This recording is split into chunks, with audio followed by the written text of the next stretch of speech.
Your Godzilla of the Truth in America, your Oracle of the Deplorable. Great to have you with us. Let's roll. Well, we got fireworks yesterday in the press briefing. Once again, Caroline Leavitt gets into it with Caitlin Collins at CNN. A little back and forth there. I was right there. I was standing right next to Caitlin Collins. She should have really called on me. I had a better question than her imbecilic gotcha question, which is all they do. CNN has turned into a complete clown show. I just got to tell you that. Even sitting there, and Caitlin's a nice enough lady, but this is they got nowhere to go. This CNN is such a joke, and so every question's gotcha that they ask. And Leavitt called it out, but it's a very lively press conference yesterday. A lot going on. The Senate rejected the War Powers Act. They just rejected it, 53-47. Fetterman voted with the Republicans on that vote, and so that failed in the Senate. Massey's got a bill in the House, and Massey's bill is to defund the Iraq War.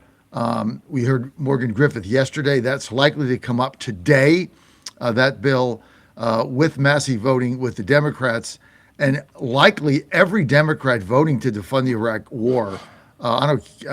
Morgan said there was 3. They never vote against Jeffries, never. I mean, they just vote in lockstep. We don't do that. They do. That's why they're so dangerous and so powerful. So basically, we have a one-seat majority. So we lose one more Republican. This thing is going to fail in the House. Now, the good news is, if they pass, and here was going to be my question yesterday. I didn't get called on, but as Morgan Griffith said, if this thing goes down in flames, which means the Iraq War will continue to get funded, then basically that's a de facto declaration of war, because the bill not to fund it will have failed in both houses. It'll definitely fail in the Senate, especially after yesterday. So it's kind of where we are. It's amazing, the libtards. It is amazing, the left. If you listen to them and you follow them on social media and you look at what they're saying on the various networks and in the left-wing fake news publications, if you really look at it, they're rooting for our mission in Iraq to fail. I mean, I think what got under Leavitt's skin yesterday is the apparent jubilation of the communist left that 6 American soldiers were killed. They were almost jubilant over it. And that's why they put it all over their headlines. I mean, and I get what Hegseth was saying. Why aren't you celebrating the death of terrorists who have been bloodthirsty killing us for 47 years? I mean, they're openly rooting for defeat.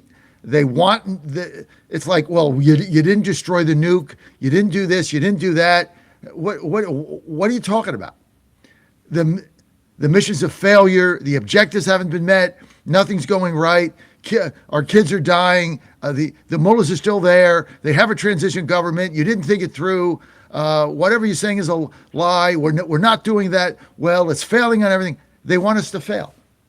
You got the other party in this country except Fetterman, one guy, which, by the way, he can't get reelected there as a Democrat. He has to switch over.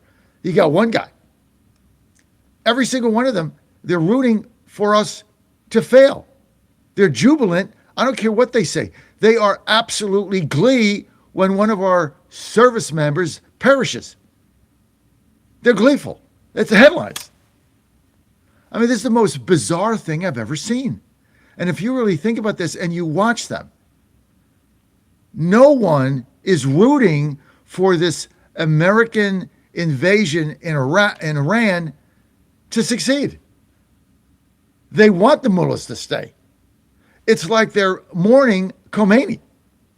I mean, I've never experienced anything like this in my life. This is why I'm telling you, folks, this country is divided in the middle.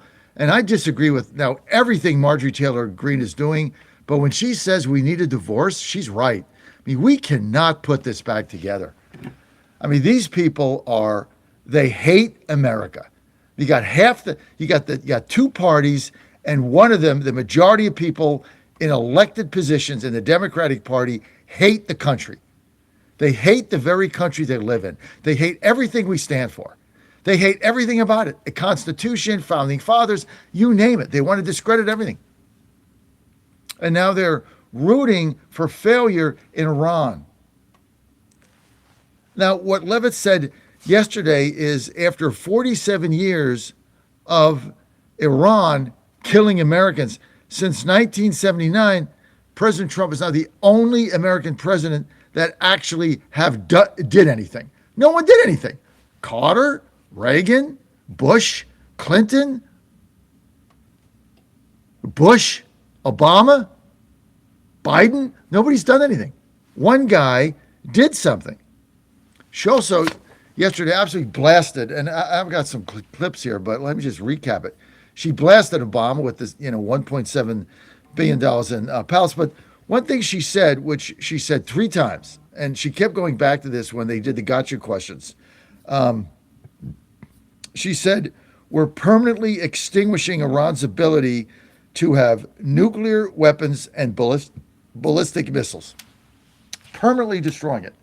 And she said, the objectives of this war, there are 4 clear objectives.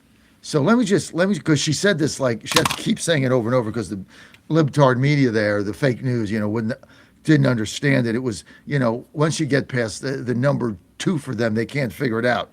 She said there are 4 objectives of this invasion. 1, to destroy their entire ballistic missile capability, wipe it out so it doesn't exist. 2, annihilate Iran's navy, sink every sub, every ship, every rowboat, so it no longer exists. So there is no Iranian navy. It is on the bottom of the Mediterranean. It doesn't exist. There are no boats. 3, choke off Iran's proxies. No money. Choke them off. Hezbollah, Hamas, Houthis, they're on their own. There will be no money coming from the U.S. From Iran. No money. Choke them off. Brilliantly done. Number 4, no nuke. The mission will guarantee there will be no nuclear capability, nuclear weaponization in Iran forever. That's their objectives. Well, what about regime change, they ask. She said, well, right now we have 4 objectives. We'll get to that later. She also outlined the deal that the president made to avoid this invasion, the negotiation, which was you get rid of your ballistic missiles and you get rid of all nuclear enrichment of Iranian capability. We will give you nuclear fuel so that you can get your generators going, and we will give you the ability to be able to sell your oil and make money for your people. And all you have to do is get rid of the missiles and get rid of the nukes, and they wouldn't do it. Why wouldn't they do it, she said? Because they want to use them on us. That's it. Now, the Democrats are saying the mission's failing. Okay? The attacks from Iran have gone down 87% since the first day. So the counterattacks have been diminished by 87%. So how is this a failing mission?